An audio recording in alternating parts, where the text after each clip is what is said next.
Bienvenue sur Self Love Project, le podcast où on parle d'amour de soi, des autres et où on se déconstruit.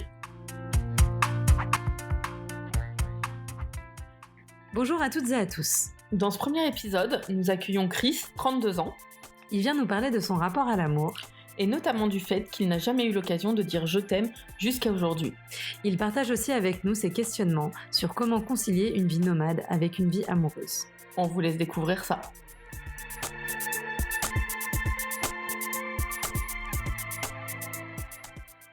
Bonjour. Bonjour. Bonjour. Du coup, aujourd'hui, on accueille Christopher. Merci d'être là. Ben de rien, Mélanie. On va essayer de commencer un peu le podcast avec des petits rituels. T'es le premier à passer et on aimerait bien que tu nous racontes ton premier baiser. Alors, mon premier baiser, c'était à la campagne devant ma mère. Ma famille a une maison de campagne et il y avait la fille du paysan, du fermier, qui avait pas mal d'années plus que moi, je crois. Et je crois que j'avais 12 ou 13 ans et elle en avait quelques années de plus. Et il y avait 800 mètres de route dans le village, en fait, donc il y avait beaucoup de chances que ma mère... En fait, voilà, elle était juste à la fenêtre et j'y étais. Et voilà, donc mon premier baiser était devant ma mère et c'était crade et humiliant. Voilà, en gros, ce seraient les deux mots qui résumeraient le truc. Ok, bon début de vie amoureuse et sexuelle. Magnifique, ouais. T'as invité pour discuter de ta vie et notamment de tes relations et du fait que t'as pas eu de très longues relations et que pour l'instant on se disait tout à l'heure on parlait du premier je t'aime et tu disais j'ai jamais dit je t'aime. Du coup pour commencer, est-ce que tu peux nous parler de tes premières histoires? Est-ce que comment tu vis ça?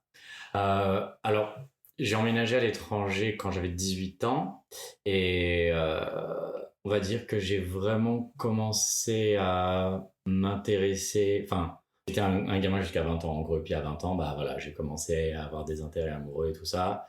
Et du coup, directement, c'était des gens que je rencontrais à l'école. Il y avait moins Internet à l'époque parce que c'était il y a 12 ans, j'avais 20 ans, puisque j'ai 32 ans. Donc oui, non, ça devait exister, les sites sur les ordinateurs, mais les gens n'y allaient pas les jeunes en tout cas. Et donc voilà, j'ai rencontré la première personne dont je suis tombé, je pense, amoureux, c'était camarade de classe à la fac en Chine. Et ça c'est très bien passé parce que lui il venait d'un pays un pays extrêmement homophobe et donc voilà, et puis après de toute façon il est parti au bout d'un an et du coup il s'est rien passé avec lui? Si, oui, oui. Vous aviez des relations sexuelles, mais oui. Pas une relation de couple? Voilà, exactement. Et on avait eu plus ou moins, plutôt moins que plus, une relation de couple quand on était seul, mais pas complètement non plus. Enfin, il y avait une énorme retenue sur toute sa part. Et puis même moi, parce que j'étais jeune et que j'ai grandi dans un pays aussi homophobe que le sien, mais j'ai quand même... je suis né sur Terre, en fait, tout simplement, je pense. Hein. Donc, à cette époque-là. Et donc, voilà, et puis il est parti. Et puis ensuite, j'ai vécu 8 ans et demi en Chine. Et c'est ce qui s'est passé, en fait. C'est que d'abord, j'étais un jeune étudiant. Ensuite, j'étais un jeune professionnel. Et toutes les personnes qui m'entouraient étaient ou des expats, ou des touristes, ou des étudiants, ou... tout simplement des immigrés européens, américains ou n'importe où qui arrivaient en Chine pour de 2 mois à 5 ans, mais il y avait toujours le départ au bout d'un moment. Donc il y a moins d'investissement du coup parce que tu sais que les gens vont partir et avant j'étais déjà à l'étranger 2 ans avant, de 18 à 20 ans, donc jusqu'à mes 30 ans, j'étais toujours dans un endroit où les gens partaient prochainement ou non, mais plus ou moins prochainement. Et du coup, mais t'as jamais eu un peu ce mouvement où tu te dis je vais tenter quelque chose et je vais me laisser aller? Est-ce que tu penses que t'avais une retenue en te disant moi je veux pas m'engager émotionnellement avec quelqu'un parce qu'il risque de partir ou... Alors, peut-être inconsciemment, j'y ai jamais réfléchi et c'est possible, mais je pense que principalement moi j'étais l'un des immigrants expats qui est resté vraiment très longtemps en Chine. La plupart des gens ils restaient pas 8 ans et demi, 9 ans. Mes amis les plus proches oui, parce que du coup je pense que c'est comme ça qu'on s'est un peu sélectionné aussi.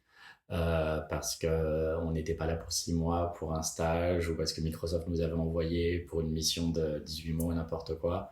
Mais voilà, on était quand même une minorité sur la troupe de touristes et immigrés en Chine. Donc, ouais, c'était plus eux en fait. On savait très bien que les gens étaient pas intéressés dans le sens où ils savaient qu'ils allaient eux rentrer. Si quelqu'un allait rester 9 ans comme nous, ça aurait été plus facile parce qu'au bout de 9 ans, on a le temps de construire quelque chose d'assez fort pour peut-être emménager ailleurs, mais au bout d'un an, en général, les relations n'ont pas le temps de se construire assez pour abandonner sa carrière, son pays et aller construire quelque chose ailleurs. Et est-ce que c'est une des raisons qui t'a motivé à rentrer en France, le fait de ne pas construire de relations? L'une, c'est peut-être pas la raison principale, c'est peut-être pas celle que je me suis dit en premier, mais c'était un bonus, on va dire. Je me suis dit qu'une fois que je rentrerais en France, forcément, tout allait retrouver, j'allais retrouver une vie normale et que du coup, j'allais pouvoir peut-être plus facilement me mettre en couple. Et du coup, est-ce que ça a été le cas Non. Non, ça fait 3 ans que je suis rentré en France et c'est toujours... Ouais, non, c'est... Après, le truc, c'est que j'ai aussi choisi un mode de vie qui fait que je voyage la moitié du temps. Donc, je suis toujours un peu dans ce truc où je suis là, puis après je suis pas là 2 mois, puis je reviens. Donc, ça n'aide pas beaucoup, mais ça me plaît trop pour arrêter. Donc, Du coup, c'est intéressant parce que ça veut dire que tu te fais passer toi avant ton désir de construire quelque chose. ouais, je pense que oui, parce que je me vois pas arrêter, m'asseoir chez moi et du coup me dire bon bah je vais arrêter de faire ce que j'aime et je vais attendre que ça me tombe dessus. Ça me paraîtrait ridicule d'une certaine manière, mais d'un autre côté c'est un cercle vicieux parce que tant que je le fais pas, je vais avoir une vie un peu décousue et du coup des difficultés à rencontrer quelqu'un. Mais après, je me dis aussi que si jamais je rencontre quelqu'un qui est hyper sédentaire et enfin, de toute façon, je pense que je pourrais pas me mettre en couple avec quelqu'un qui a voyagé, qui parle pas une langue étrangère, je trouve que ça t'apporte tellement de choses de voyager, aussi bien pas partir une semaine en all inclusive, hein. Vraiment partir longtemps. Je pense que ça donne une distance sur ta propre culture, sur les autres cultures. Ça permet à pouvoir juger en fait ta culture et ce qui est du bon sens, ce qui est juste des habitudes et tout ça quoi. Du coup, ouais non, je pense que j'aurais quand même du mal avec quelqu'un qui ne voyage pas. Et donc, du coup, je me dis que, entre guillemets, je me mets pas des bâtons dans les roues tant que ça. C'est juste que je suis difficile et que le jour où je trouverai quelqu'un qui me correspond, ce sera quelqu'un qui, lui également, aime bouger. Donc, en fait, si jamais j'arrêtais de bouger, c'est juste que je me donnerais l'opportunité de créer un couple avec quelqu'un qui fonctionne pas pour moi. Donc, ça sert pas. Tout à fait. On est d'accord, je pense qu'on Oui, est à 100% là-dessus. On est d'accord qu'il faut se faire passer. Enfin, Bah ouais. Bah, il faut savoir ce qui est prioritaire pour toi pour vivre ta vie et après tu rencontres quelqu'un qui est dans la même priorité que ça, toi, et du coup ensemble vous créez quelque chose à deux. C'est ça, ouais. Et du coup t'as jamais rencontré quelqu'un qui avait un peu ce même mode de vie que toi, a voyagé beaucoup Pas en Chine non-stop. Ouais. C'était un peu ma crainte quand je suis rentré en France, c'était parce que j'ai grandi, enfin j'ai pas grandi, j'ai vécu toute ma vie adulte dans un milieu avec que des étrangers et c'était fascinant parce que tout le monde parle 12 000 langues, tout le monde venait de partout, tout le monde avait énormément voyagé, tout le monde était... j'ai toujours dit que voilà, dans le monde, quand j'étais à Shanghai en tout cas, tous les étrangers, voilà, t'en prenais 10, t'en avais vraiment 9 qui valaient vraiment le coup. Alors que peut-être que le taux est un peu plus bas ailleurs parce que l'écrémage a déjà été fait, il y a moins de personnes qui votent extrême et qui est à l'étranger. Normalement, t'as pas trop de racisme, t'as pas trop d'homophobie, t'as pas trop de sexisme. Enfin, normalement, c'est quand même des gens pas trop cons, qui ont beaucoup voyagé, qui ont vraiment de la distance sur beaucoup de choses et qui jugent les choses, quoi. Et donc, j'ai eu que beaucoup de relations fascinantes avec des gens fascinants, mais qui partaient, c'était ça le souci. J'avais peur qu'en rentrant en France, d'un coup, l'écrémage n'avait pas été fait, donc j'allais peut-être pas m'entendre si bien avec les gens. Et il se trouve qu'en fait, je suis très content d'être en France, et j'ai rencontré plein de gens cool, et non, ça va, mais oui, c'est sûr que, ouais, non, il y a pas mal de mecs que je vais rencontrer qui comprennent pas ce que je fais ou ce que j'ai fait ou comme je pense parce que ils ont juste choisi un autre schéma, peut-être qu'ils réussissent super bien aussi, ils ont peut-être fait une école, business school, machin truc, et ils ont un super taf. Mais voilà, ils ont juste ce qu'ils veulent dans leur vie est peut-être différent de ce que je veux. Il y a des trucs sur lesquels on se comprendra pas, ouais.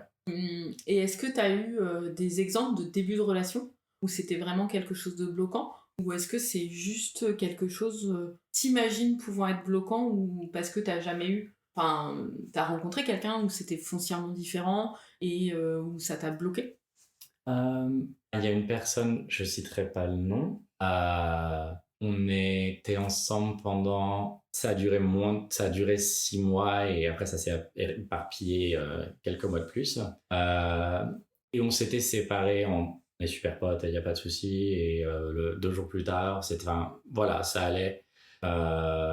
Mais il m'a pas dit tout de suite pourquoi. Pour moi, ça fonctionnait plus trop non plus pour mes propres raisons. Enfin voilà, on n'était pas en totale alchimie pour, je pense, d'autres raisons. Mais il m'a dit plus tard, pas par rapport à lui, mais en gros que c'était pas que je m'attendais à ce que je trouve quelqu'un vu ma vie. D'accord. Ouais. Hyper violent. Il me l'a phrasé un chouï différemment, je pense. Mais ouais, c'est violent, ouais. Et donc, pas exactement ça, c'est pas moi, mais c'est plutôt quelqu'un qui me le disait. Donc, dans un autre sens. Mais en fait, je me rends compte que je réponds pas exactement à ta question. Non, je pense que j'ai peut-être été... Oui, ça doit être mon tort. Hein. Je choisis peut-être un petit peu trop les gens. Et du coup, non, je pense que je me suis jamais laissé l'opportunité de foirer une relation à cause de ça. Je pense que directement, enfin, je vais dîner avec un mec et je me rends compte que les critères ne sont pas là et je vais être un peu là, genre, pas de deuxième rendez-vous parce que ça sert à rien. D'accord. Je suis plutôt de ce genre-là parce que... Et du coup, ça veut dire que tu splits un peu dans tes rencontres les personnes avec qui tu dis, là, ça va plutôt être un plan cul et avec lui, en fait, je sais que ça marchera pas, mais j'y vais et... Ouais, je pense que c'est ça. Pour un plan cul, s'ils sont cons, ça va me saouler. On est d'accord. Ouais. Donc, il faut quand même que... Ouais, non, même ça, je crois que... Non, ouais, parce que j'aime bien dîner quand même et regarder des films et machin avec mes plans cul, donc je pense que ça, je ferais pas, non. Okay. Du coup, avec tes plans cul, qu'est-ce qui a fait... Enfin, ça t'est jamais arrivé de tomber amoureux d'un plan cul ou... Tomber amoureux, mais vouloir plus.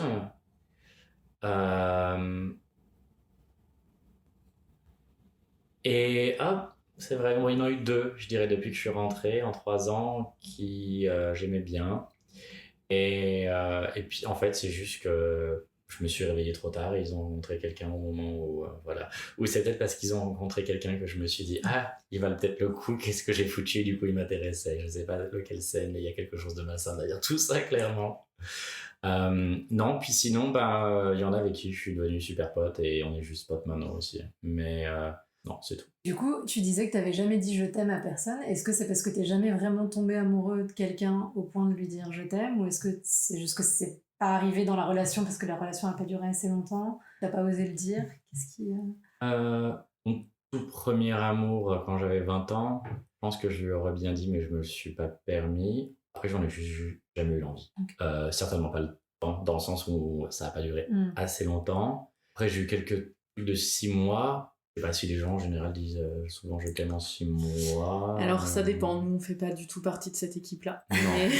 oui, je pense qu'il y a pas tellement de règles, ça dépend de chacun. Il y a des gens qui sont plus rapides que d'autres. Ouais, voilà. Maintenant, en 3 mois, ils ont dit je t'aime, ils sont mariés, et ils ont un enfant, ce qui est très bien, on ne juge pas, mais c'est que nous on est plus team escargot. Oui. Ouais, non, c'est clair. Oui, donc voilà, je pense que je tombe dans cette catégorie. Pour moi, 6 mois, c'est je t'aime bien, quoi. C'est un début de relation. Voilà, c'est ça. Donc, ouais, non, c'est... je suis vierge. Du je t'aime. C'est pas mal. Je regarde pour mon mari. Ok, c'est intéressant. J'allais dire autre chose. Mais du coup, tu dis quand même sur la blague, je le garde pour mon mari. C'est ça. Ça veut dire que tu crois un peu en un idéal amoureux en disant... Complètement hétéronormé. Un peu, un chouille. Enfin... Ça s'est un peu transformé avec le temps. C'est pas le même que quand j'avais 15, 20 ou 25 ou même 30, hein, certainement. Mais ouais, non, j'aimerais bien... c'est encore pire. Enfin, je pense que j'aimerais bien avoir une relation fermée, en fait. Donc, l'horreur, quoi. Alors, nous, on fera des épisodes sur le polyamour, mais... mais... Pourquoi l'horreur, du coup? Non, c'est une blague. C'est juste que c'est... On va dire que c'est les... sans vouloir voler la vedette, mais je pense que c'est le monde LGBT qui a démocratisé les relations ouvertes. Et... Je pense qu'il y a des années et des années où les gays, enfin la population LGBT était vue comme des dégénérés sexuels. Et pendant que tous les hétéros se trompaient à tire-larigot et que nous, on a ouvert les relations et que personne se faisait de mal et que tout était clair et qu'on se mentait pas mais que c'était nous les monstres. Donc du coup, voilà, on va dire que c'est un peu l'une des choses dont je pense qu'on peut être fier. Enfin, je veux pas parler au nom de la population LGBT, mais c'est mon avis là-dessus. Et donc, voilà, enfin, du coup, je pense que c'est un truc sain qu'on a mis en place où, ben, on se trompe pas, quoi. Mais après, moi, je pense après, peut-être que je changerai d'avis. Encore une fois, j'ai pas été assez longtemps dans une relation pour vraiment dire ce qui me convient, ce qui me va, ce qui me va pas. Mais oui, pour l'instant, là, j'ai une vision, ouais, un peu hétéronormée du truc où j'aimerais bien une relation fermée. Bah, de toute façon, oui, je pense qu'après, l'important, c'est juste de savoir ce qui te convient à toi et à la personne avec qui tu es. Et... En fait, je pense que c'est un peu compliqué parce qu'il y a un peu cette nouvelle norme qui est de se dire « Ah, maintenant, il y a le polyamour, tout le monde doit être polyamoureux. Si tu veux être monogame, c'est que t'es vieux jeu et t'es bizarre et enfin, c'est complètement bête. » Et donc, en gros, si t'es pas polyamoureux, ça va pas. Et en fait, enfin, moi, j'estime qu'à partir du moment où tu vis ta vie comme tu veux, finalement, t'as pas besoin d'aller imposer ta propre norme à la personne qui est en face. Et le fait que, quand tu es polyamoureux, tu veux imposer le polyamour à des gens qui sont monogames et vice-versa, c'est qu'en fait, t'es juste pas complètement à l'aise avec ce que tu vis pour toi-même, quoi. Donc, c'est le but, en fait, je pense, de tout ça aussi. C'est... en fait, fais ce que tu veux. C'est pas. Je pense que c'était le truc où on était jugé nous parce qu'on vivait différemment et qu'on faisait de mal à personne et on comprenait pas pourquoi on était jugé. Entre autres, en instaurant les relations ouvertes et tout ça. Mais dans le même sens, on n'est pas censé imposer les relations ouvertes. En fait, on peut pas créer une nouvelle norme. On veut juste qu'il n'y ait pas trop de normes et que chacun puisse avoir le luxe de créer ses propres règles et du moment qu'on est d'accord. Et c'est ça qui est important, je pense. exactement. Du coup, là, au quotidien, ton célibat, tu le vis bien? Alors, je suis heureux et épanoui, mais c'est c'est les 7 piliers du bonheur, non, je sais plus. Ouais, c'est le pilier qui manque un peu, et celui où je pense, celui que je comprends pas et que je contrôle mal, dans un certain sens, au niveau du travail, enfin plein de choses, je pense que je sais gérer ma vie et je suis en contrôle et voilà. J'ai l'impression qu'au niveau des relations amoureuses, je suis encore un débutant alors que j'ai 32 ans et que je sais pas m'y prendre. Et ouais, j'aimerais bien être en couple. Il y a des fois, ça me manque le dimanche quand je me lève et que j'ai un peu la gueule de bois et que t'écris aux potes pour aller bruncher, mais il y en a qui dorment, il y en a qui ont fait des trucs, il y a ceux qui sont en couple et, et qui du coup font ce qu'elles ont envie de faire, c'est-à-dire voilà. Et donc ouais, non, des fois ça c'est un petit peu dur et c'est vrai que j'ai un peu essayé tous les moyens. Alors, quand tu dis voilà. tous les moyens, Bah, je suis pas quelqu'un de timide, je suis pas quelqu'un qui ait peur d'essayer des trucs nouveaux. Je suis allé juste, enfin, alors évidemment, j'ai fait comme tout le monde, je suis allé dans les bars, dans les boîtes, j'ai rencontré les gens à l'école, j'ai rencontré les gens au travail, les amis des amis en soirée, le truc lambda. J'ai fait internet, application comme tout le monde, je pense que ça, c'est le truc lambda aussi. J'ai essayé de me mélanger aussi un peu plus dans des trucs qui sont peut-être moins dans la case de la rencontre, parce que bah, c'est un peu le problème des sites de rencontre, c'est qu'il y a ce côté là pour ça et c'est un peu mécanique et donc je suis allé sur des meet-up, des rencontres LGBT assez sympas, différents, des trucs linguistiques et tout le bordel et j'en ai fait et c'était vachement sympa et j'ai rencontré des gens cool. Bon, il s'est rien passé d'extraordinaire, pas de ce côté-là en tout cas, mais c'était sympa et j'y retournerai. Il y en a un autre là qui tombe et je pense que je vais y aller parce qu'au pire, ben, une bonne soirée, tu rencontres des gens, tu bois un coup et puis c'est cool. Je suis aussi dans un groupe LGBT de badminton où je vais pas très très souvent, je vais plutôt aux événements qu'ils font plus qu'aux trucs de badminton. Ça me gonfle. Mais voilà, là, ils font un laser tag dans un mois et je vais y aller et puis voilà. Mais je sais pas, je pense que je suis hyper je sais que je suis un peu trop rapide et que bah, voilà, comme je voyage beaucoup, je passe 2 semaines, donc il faut que ça se fasse vite. Et je pense que je suis pas au même rythme que les gens. Aussi, de par le fait que un emploi de bureau de 9h à 18h et tout ça, du coup, je suis un peu en décalé. Je sais pas. Et potentiellement, tu as du temps à investir là-dedans aussi. Voilà, c'est clair. Donc, ouais, je pense que je suis pas à la même heure que tout le monde de ce côté-là, ouais. Est-ce que tu penses qu'il y a quand même quelque chose qui t'empêche de rencontrer quelqu'un et d'être en couple, un truc qui te limite? Je pense que c'est un énorme privilège que je sois en 2019 et pas il y a 20 ans, il y a 30 ans, il y a 40 ans, qui fait que euh, ouais, j'ai ce privilège de pouvoir faire un peu plus ce que je veux et créer ma norme. D'un autre côté, bah, si jamais j'étais né dans les années 40, je serais déjà marié avec une femme que je déteste, hein, tout irait bien. Non, mais tu vois, c'est un peu ça. Et du coup, c'est vrai que maintenant, je pense que je suis en train de créer mes propres règles et que je pense que je sais pas exactement ce que je veux complètement. Je pense que au niveau des hétéros, c'est tellement une culture populaire, entre guillemets, dans le sens où tout est ultra normé et vous savez comment c'est censé fonctionner, sauf que bah, c'est nul en fait et c'est ça que vous avez envie de changer, je pense, parce que ça craint. Mais je pense qu'il y a beaucoup de personnes à qui ça convient, ou pas, mais en tout cas qui les suivent et du coup, qui s'y conforment. Et du coup, rapidement, ils sont mariés, ils ont un appartement, une voiture, un chien, un chat, des enfants. Après, je pense qu'en tant qu'hétéro, après, tu peux aussi te dire merde, ça me convient pas tout ça. Et là, du coup, ben, ça met un peu plus de temps à ou choisir d'être avec quelqu'un ou non et comment. Et je pense que quand t'es gay, c'est pratiquement tout le temps ça parce que personne t'a expliqué petit comment ça allait se passer pour toi quand tu seras plus grand. Donc, t'es obligé de le découvrir toi-même et tu te rends compte que tout le monde le découvre lui-même et que tout le monde découvre un truc différent parce qu'il n'y a pas le petit bouquin de comment ça va fonctionner. Donc je pense que c'est ça, c'est tu rencontres quelqu'un et tu t'essayes que ce soit naturel, mais c'est quoi le naturel et nanana. Et donc ouais, c'est ça, je pense que je sais pas exactement ce que je recherche et avec qui.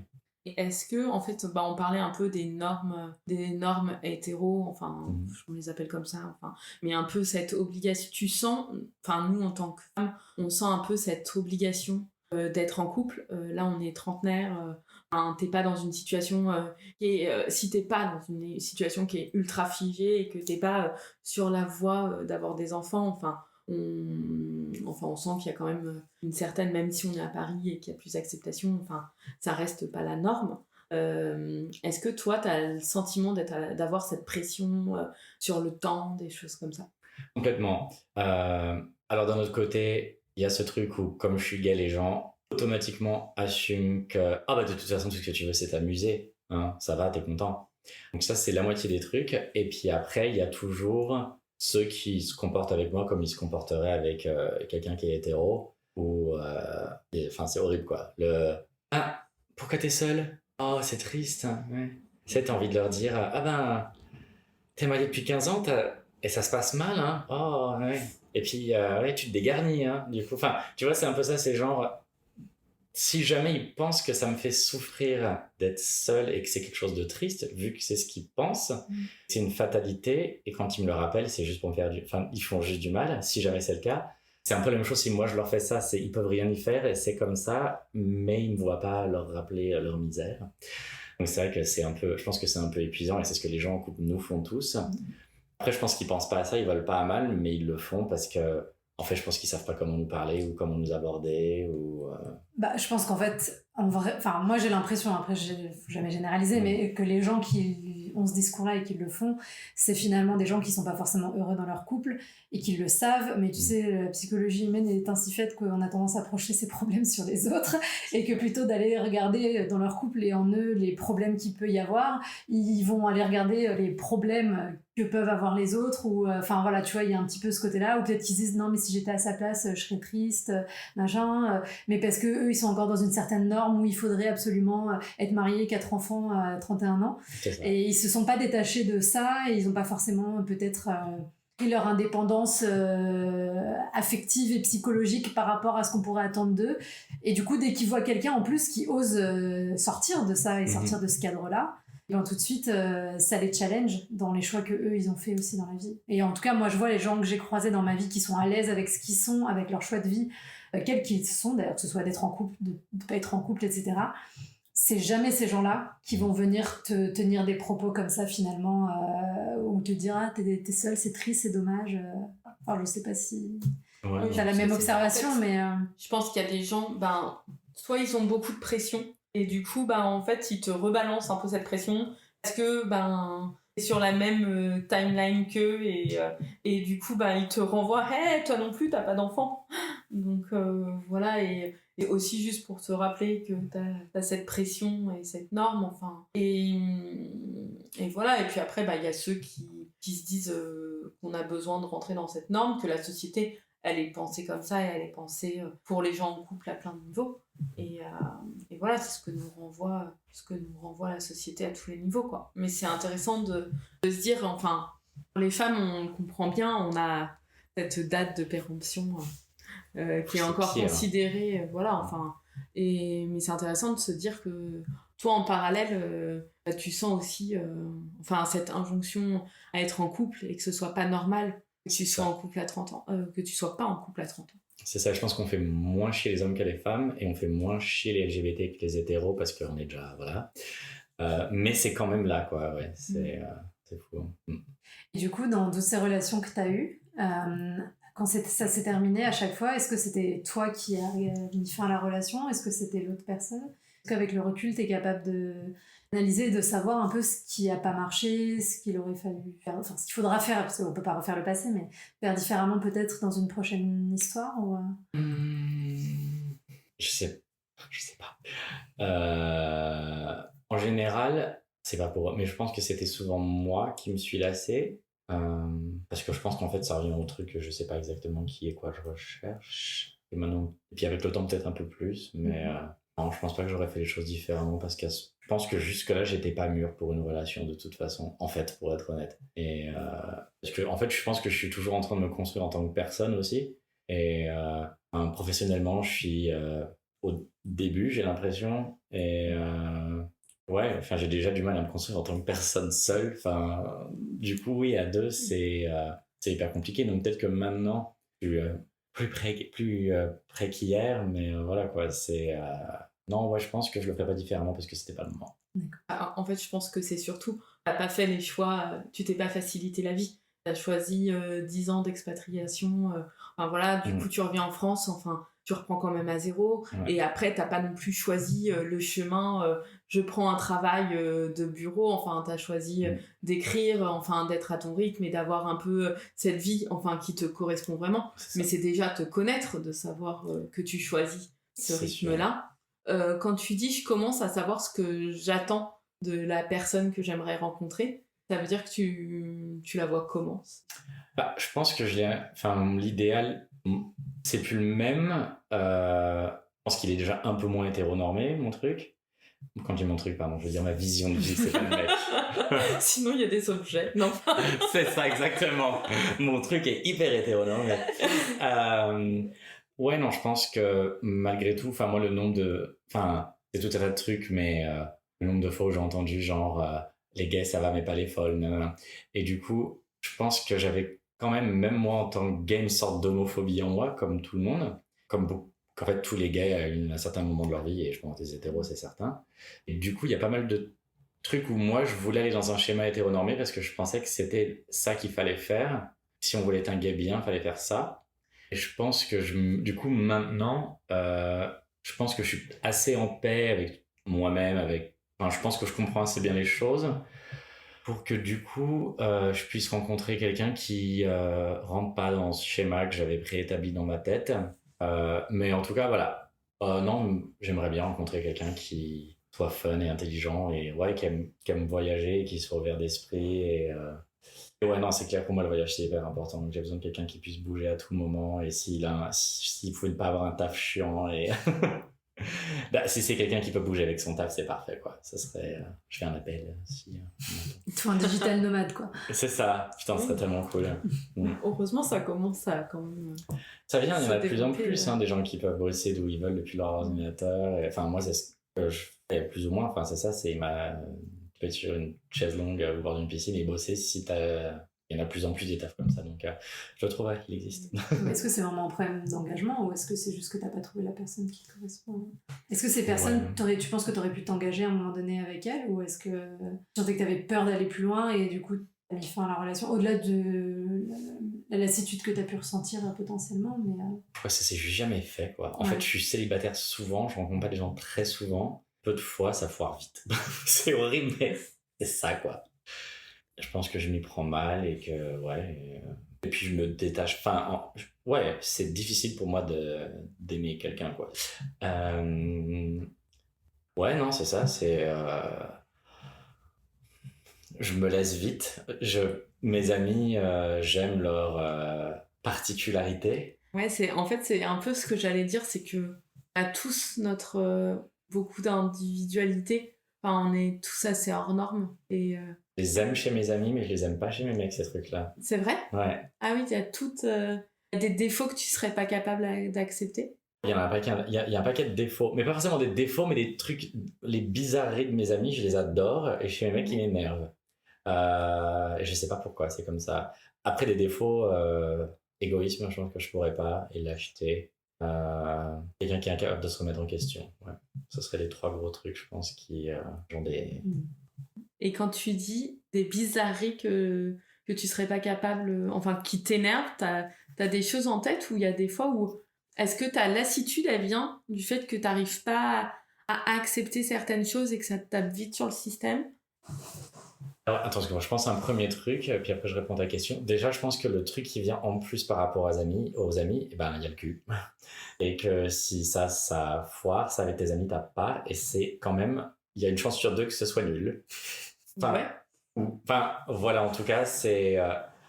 je pense que dans ma tête, je suis un peu coincé dans le truc où quand je me lance, et je pense que c'est un peu le côté hétéro normal en moi, si jamais c'est moyen, je veux pas que ce soit moyen pour les 50 prochaines années.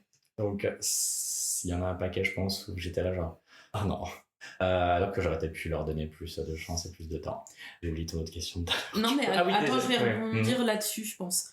Sur le côté sexuel, justement. Mhm. Enfin, alors moi, j'ai été en couple hyper longtemps et du coup, c'était une de mes enfin, pas ma première relation, mais voilà, j'ai appris beaucoup de choses et justement, enfin, je sais pas si au début on peut qualifier ça de moyen, mais en attendant, je trouve qu'il y a toute cette construction de la relation et qui se fait autour de la sexualité. Et toi, tu perçois pas ça, tu te dis pas rester avec quelqu'un, justement, c'est apprendre à mieux le connaître et du coup, en fait, c'est mesurer au début un potentiel un peu sexuel chez une personne. Et en fait, est-ce que tu as l'impression d'avoir une maturité sexuelle, justement, du fait de pas avoir eu de relation longue? Enfin, je sais pas. Alors, je pense que j'ai pas donné la chance aux gens de s'améliorer, à ce qu'on apprenne à se connaître. Ça fonctionne donc. Hein. De quoi? Quand je reste avec quelqu'un, ça devient mieux, normalement. Mais au bout de plusieurs années, qu'est-ce qui se passe, je dirais Alors, c'est bien, je me fais piéger par mes questions. Alors, sur le cas de plusieurs années, je pense que, enfin, on a grandi ensemble sexuellement, enfin, vraiment, où t'apprends et ça donne l'opportunité de mieux se connaître et du coup de mieux se découvrir et d'explorer des choses. Donc, oui, il y a des hauts, il y a des bas, mais globalement, c'est mieux à la fin. Alors peut-être qu'il peut avoir par moments des lassitudes, mais au moins tu connais le corps de l'autre, tu sais ce qui lui fait plaisir.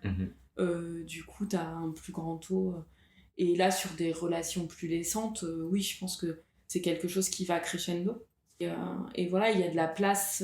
Enfin, moi, je sais pas, au début de mes relations, j'ose pas forcément toujours dire ce qui me fait envie, exprimer le plaisir, parce qu'on a encore plein de choses qui se bloquent, enfin. Et je pense qu'avec le temps, ouais, ça s'améliore. On l'avait dit avant. Oui, parce que franchement, les premières fois où tu couches avec quelqu'un, surtout qu'en plus au début, il n'y a pas forcément de sentiments, etc. Même, je crois que c'est même scientifiquement prouvé que les premiers coïts sont rarement les meilleurs parce que... j'aime bien le mot. J'adore.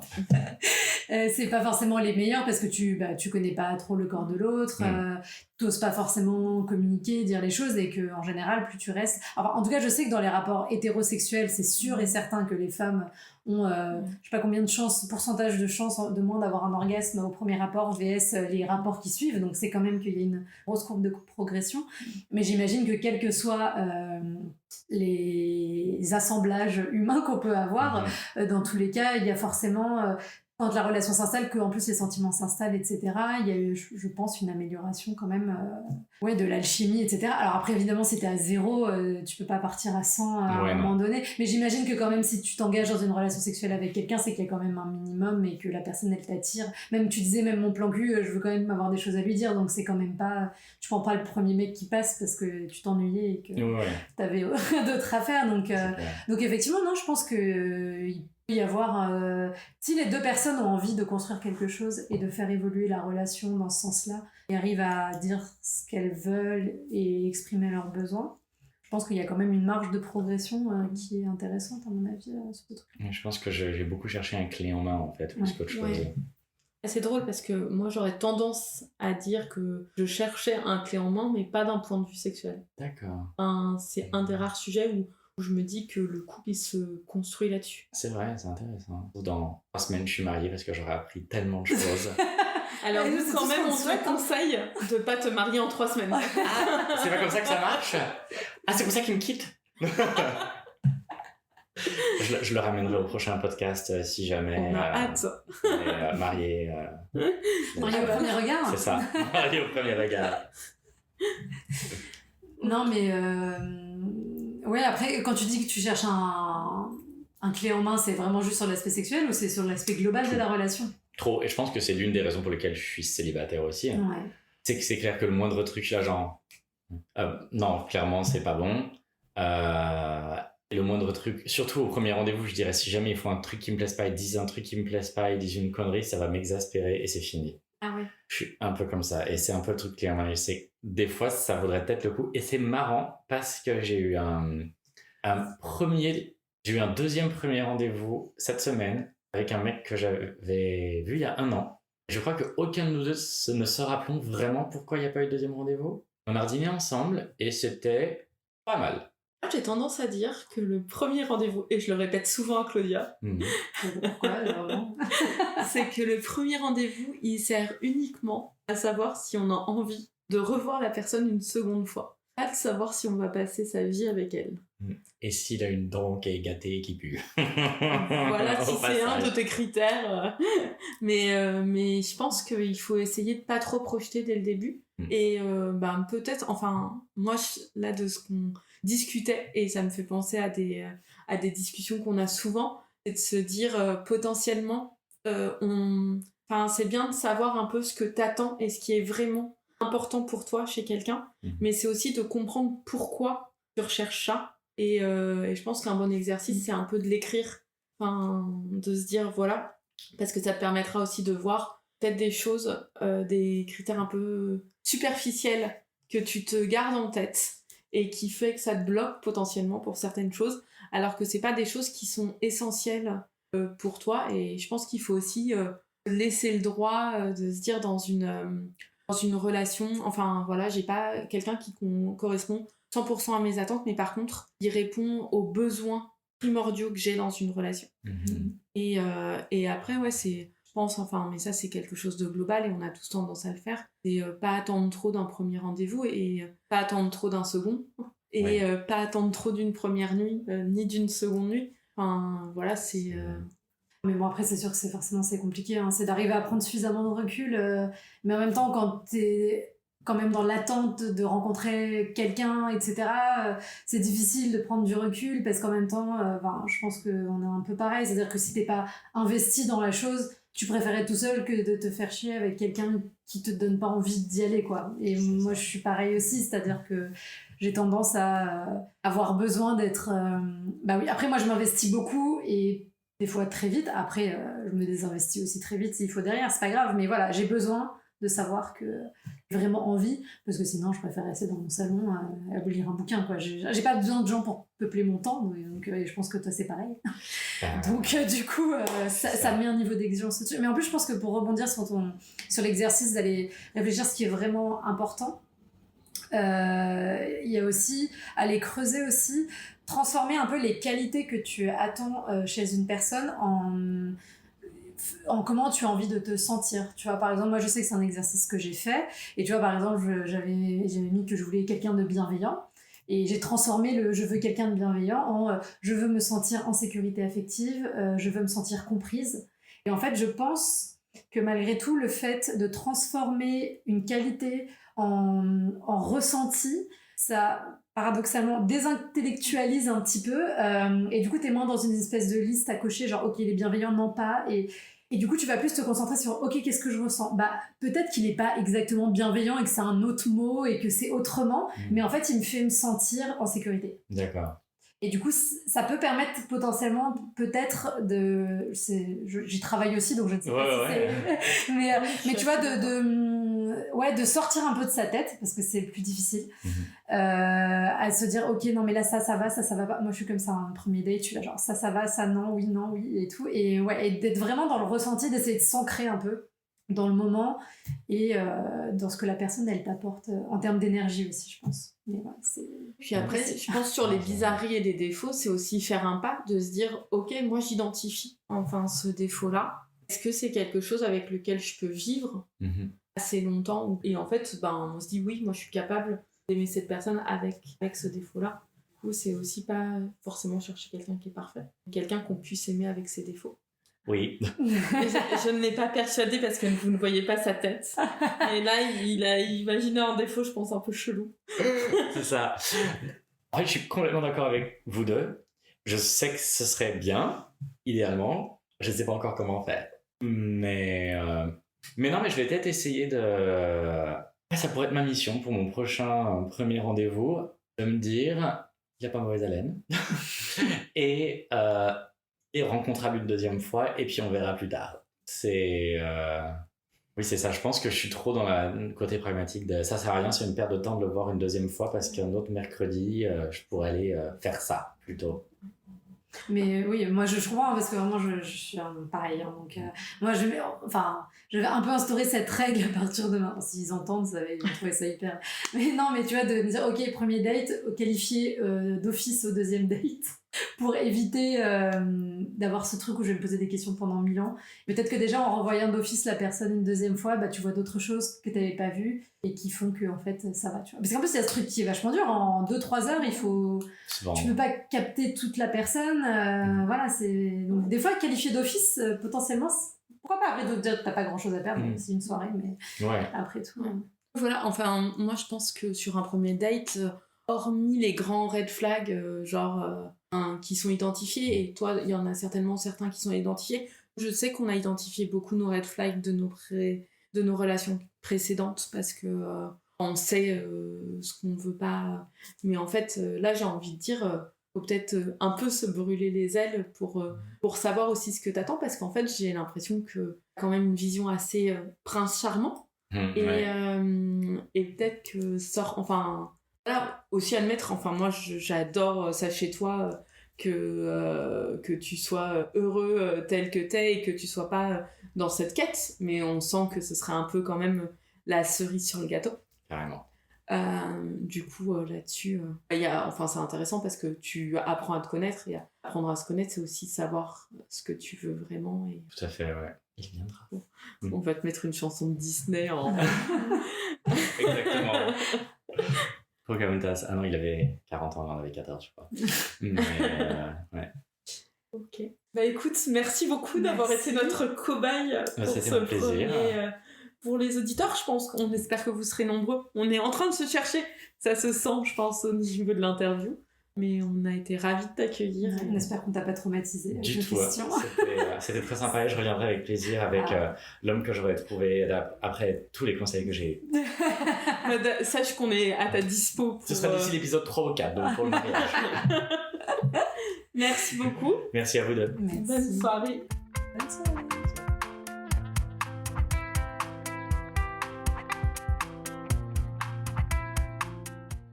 Merci pour votre écoute. Nous espérons que cet épisode vous a plu. Si c'est le cas, vous pouvez lui donner 5 étoiles ou laisser un commentaire sur votre plateforme de podcast préférée. Nous avons hâte de vous retrouver sur Instagram ou Facebook, dont les liens sont disponibles dans la description ci-dessous. On se retrouve dans 15 jours pour le prochain épisode. Et d'ici là, n'oubliez pas de vous aimer plus pour aimer mieux.